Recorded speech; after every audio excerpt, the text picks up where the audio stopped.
Welcome to this explainer. Okay, so have you ever stopped and wondered why your romantic connections seem to follow this specific, almost inevitable, and yeah, sometimes totally agonizing trajectory?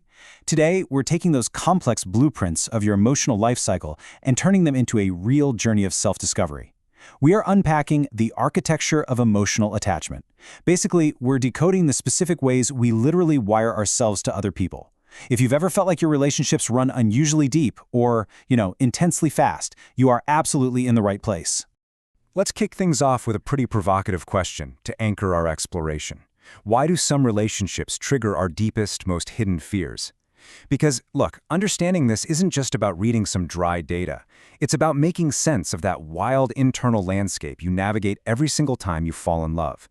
We're uncovering the hidden framework that dictates how you connect with someone, why you hold on so incredibly tightly, and how, eventually, you actually evolve through the friction of those exact connections.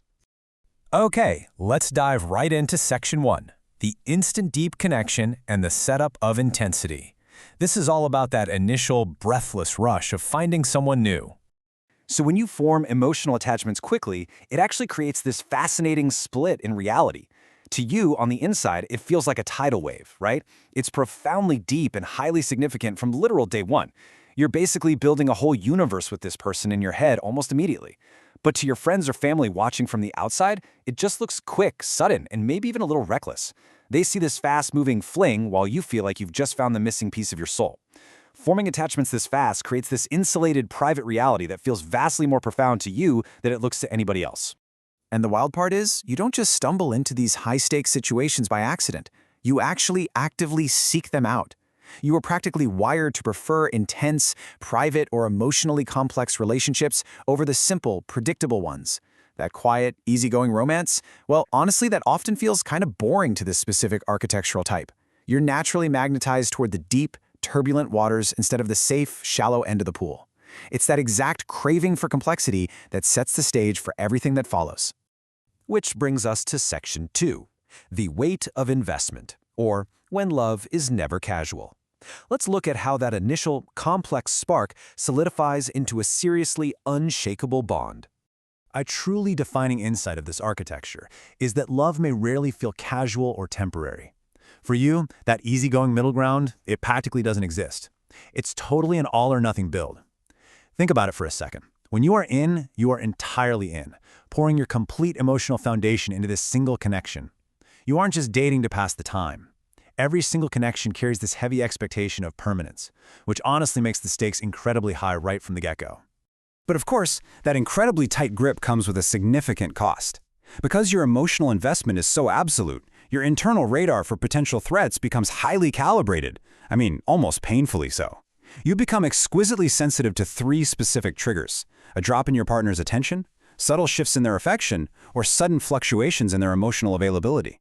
So a slightly delayed text message or just a distracted glance, it isn't just a minor annoyance. To you, it registers as a massive tremor in the very foundation of your attachment. Now we enter the turbulent middle phase, Section 3, navigating fear and jealousy and the struggle for trust. This is where the heavy weight of love often brings our deepest insecurities bubbling right to the surface. When those sensitivity triggers we just talked about are tripped, this subtle possessiveness kind of creeps in. But hey, we really need to look at this empathetically. This is not about obvious, toxic, controlling behavior, like telling someone who they can or can't hang out with. Instead, it manifests more as heavy emotional expectations. It pops up specifically during periods of uncertainty. You aren't actually trying to control the other person at all. You're just desperately trying to control the stability of the connection itself, just to keep yourself feeling safe from abandonment. And this dynamic kicks into absolute overdrive, especially when emotional reassurance feels absent or inconsistent. You see, the architecture of your attachment requires a steady, reliable supply of reassurance just to remain stable.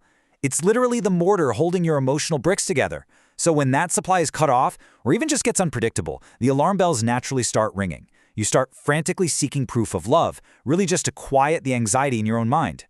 Which brings us to a central lesson in the life cycle of these intense relationships, the ongoing, often painful battle between the fear of sudden loss and the desire for genuine intimacy. Trust becomes the ultimate testing ground here. You find yourself constantly having to ask, are my actions being driven by a true vulnerable connection with this person, or are they being driven by a frantic underlying fear of losing them?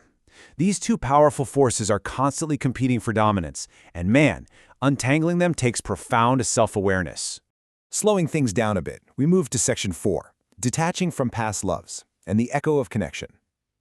Let's look at what happens when these intense bonds change, or as they sometimes do, come to an end.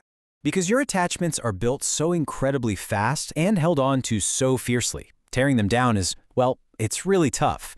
It's honestly like trying to dismantle a skyscraper by hand. You experience this very distinct difficulty in fully detaching from past relationships, and you end up carrying these heavy emotional memories long after the connection itself is officially ended. The ghost of that bond just keeps reverberating through your emotional architecture, and it for sure influences how you approach your very next relationship. But this lingering pain and this difficulty letting go, that's not the end of the story. It brings us to our final stage, Section 5, the ultimate emotional shift and the evolution. It turns out, the friction of a highly intense relationship actually triggers a super deep emotional transformation. It forces you, often pretty painfully, to finally face those hidden fears and insecurities we talked about earlier. I mean, you just can't hide from them when they're constantly being triggered by someone you love. But by doing this really hard internal work, you finally begin to clearly see your own attachment patterns. So the pain actually serves a vital purpose. It totally strips away your defenses and forces you to grow. When we zoom out and look at the whole journey, a really profound pattern emerges. What starts as this quick attachment formed in mere days or weeks turns into heightened sensitivity over months. And hey, even when a relationship ends, the lingering emotional memories might last for years. But the final result, the true outcome of this entire process, is a deep emotional transformation that literally lasts a lifetime. You evolve from experiencing this fleeting, chaotic spark into holding lifelong wisdom about who you really are. Through this lifelong transformation, you start to uncover a pretty profound truth about the nature of attachment itself. You discover that the absolute deepest form of love is not holding on tighter. It's just not about gripping the steering wheel until your knuckles turn white just to make sure they don't leave you. It's actually about learning to care without the fear of losing what cannot truly be possessed. This right here, this is the absolute pinnacle of the concepts we're examining today. This is the ultimate lesson of your emotional architecture, taking that heavy, anxious burden of possessiveness and transforming it into the true freedom of fearless, unconditional love. As you reflect on all the blueprints we've unpacked in this explainer today, I want to leave you with one vital question to examine within your own life.